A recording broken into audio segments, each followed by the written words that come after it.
दोस्तों, विज्ञान कहता है कि ब्रह्मांड या जीवन का निर्माण स्वतः यानी अपने आप हुआ है। मतलब अगर विज्ञान की मानी जाए तो सृष्टि या ब्रह्मांड के निर्माण में भगवान की कोई भूमिका नहीं है। असल में भगवान है या नहीं, ये एक ऐसी बहस है जिसका कोई अंत नहीं है। ना ही भगवान को प्रमाणित किया जा सकता है और ना ही गलत साबित किया जा सकता है। लेकिन दोस्तों, कभी आप अपने घर के बाहर खड़े होकर अपने घर को देखना, और जब आप अपने घर को देख रहे हों तो उस समय कोई आपसे आकर कहे कि आपका घर किसी ने बनाया नहीं बल्कि ये अपने आप बना है, तो आप क्या कहेंगे? निश्चित ही आपका जवाब होगा कि आपका घर अपने आप नहीं बना बल्कि इसे मिस्त्री और मजदूर यानी इंसानों ने मिलकर बनाया है। अब सामने वाला बंदा कहे कि भाई साबित करो कि इसे इंसानों ने बनाया है, तो आप कैसे साबित करेंगे? तो दोस्तों, इसे साबित करने के लिए बस एक ही शब्द काफी है और वो शब्द है व्यवस्था यानी अरेंजमेंट। दोस्तों, व्यवस्थाएं कभी अपने आप नहीं बन सकती। आपके घर की पहले नींव खोदी गई ताकि घर को मजबूती मिले, फिर उसमें ईंटों और सरियों का प्रयोग हुआ, हर दीवार बिल्कुल सीधी बनाई गई, अंदर बाहर जाने के लिए दरवाजे, हवा आने जाने के लिए खिड़कियां बनाई गई, छत के खुले हिस्से पर लोहे की रेलिंग लगाई गई ताकि कोई छत से नीचे ना गिर जाए, नीचे से ऊपर और ऊपर से नीचे जाने के लिए सीढ़ियां बनाई गई। ये सब व्यवस्था ही तो है। अगर आपका घर अपने आप बनता तो निश्चित ही इतना व्यवस्थित नहीं होता, क्योंकि व्यवस्थाएं अपने आप नहीं बन सकती। अब आप प्रकृति की तरफ देखिए, क्या आपको इसमें कोई व्यवस्था नहीं दिखती? जब बच्चा पैदा होता है तो वो कुछ नहीं खा सकता, तो स्वतः माँ के स्तनों में दूध उतर आता है। सिर्फ इतना ही नहीं, जो बच्चा अभी अभी पैदा हुआ है तुरंत अपनी माँ के सीने से लगते ही खुद ब खुद दूध पीने के लिए अपना मुंह चलाने लग जाता है। क्या यह कोई व्यवस्था नहीं है? हम ऑक्सीजन लेकर कार्बन डाइऑक्साइड छोड़ते हैं, वही पेड़ कार्बन डाइऑक्साइड लेकर ऑक्सीजन हमें देते हैं। क्या यह कोई व्यवस्था नहीं है? हमारी पृथ्वी 23 डिग्री पर झुकी हुई है जिससे मौसम बदल सके।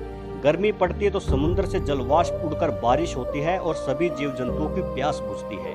ये सब कितनी शानदार व्यवस्थाएं हैं। निश्चित तौर पर ये व्यवस्थाएं अपने आप नहीं बन सकती। जिस प्रकृति ने ये सब बनाया है उसे आप भगवान, अल्लाह, गॉड, वाहेगुरु कुछ भी कह सकते हो। ये आपकी मान्यता पर निर्भर करता है। लेकिन दोस्तों, फिर सवाल ये उठता है कि अगर भगवान ने हमें बनाया तो फिर भगवान को किसने बनाया? भगवान कहाँ से आया? तो दोस्तों, इस सवाल का जवाब खोजने से पहले मैं आपको कुछ दिखाना चाहता हूँ।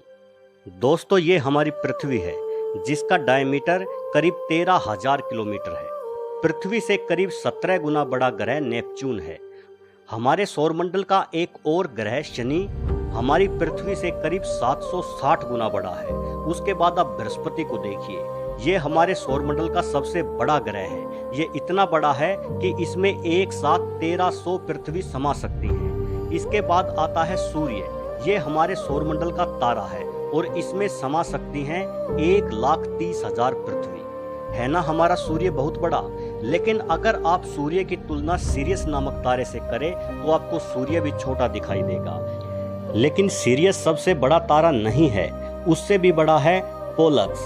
लेकिन ब्रह्मांड में पोलक्स से भी बड़ा तारा मौजूद है आर्कट्रस, परंतु उससे भी बड़ा है एल्डेब्रान, और एल्डेब्रान से भी बड़ा तारा है जिसका नाम राइजल रखा गया है। लेकिन अंत यही नहीं है दोस्तों, राइजल से भी बड़ा तारा जो हाइपर जाइंट की श्रेणी में आता है वो है पिस्टल स्टार, और ये सिलसिला ऐसे ही चलता रहता है।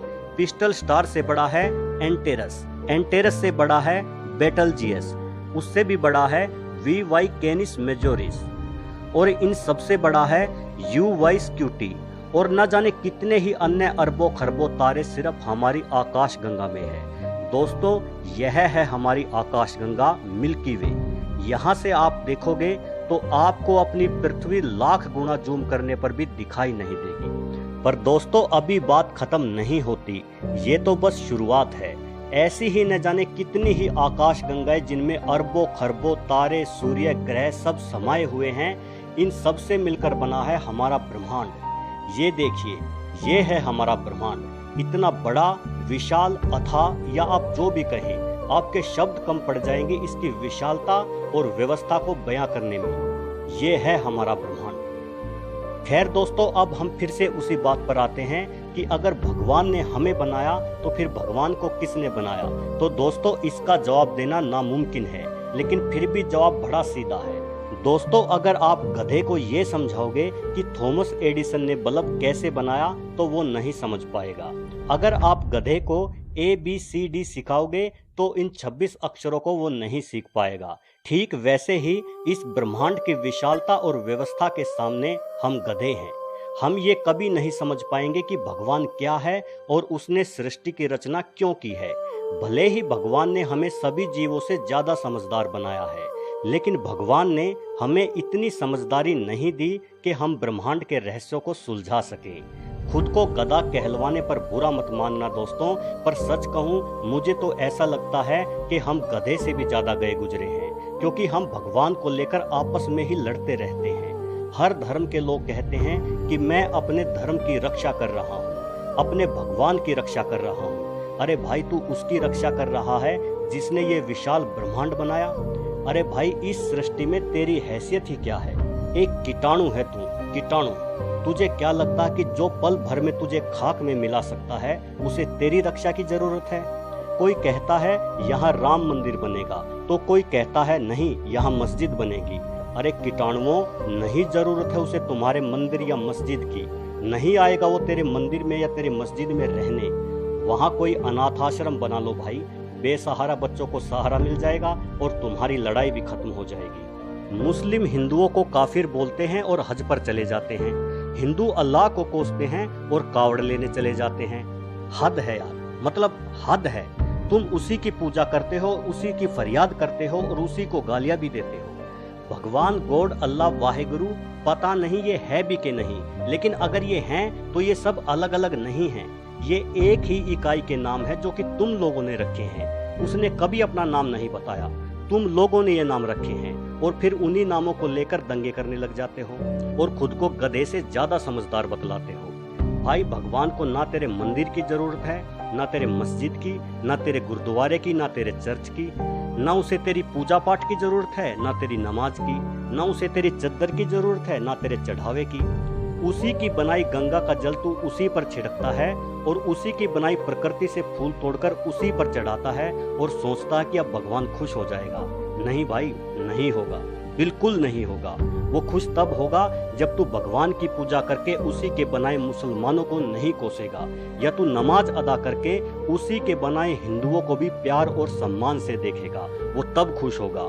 जब तू उसके हर माने जाने वाले स्वरूप के सामने सर झुकाएगा, वो तब खुश होगा।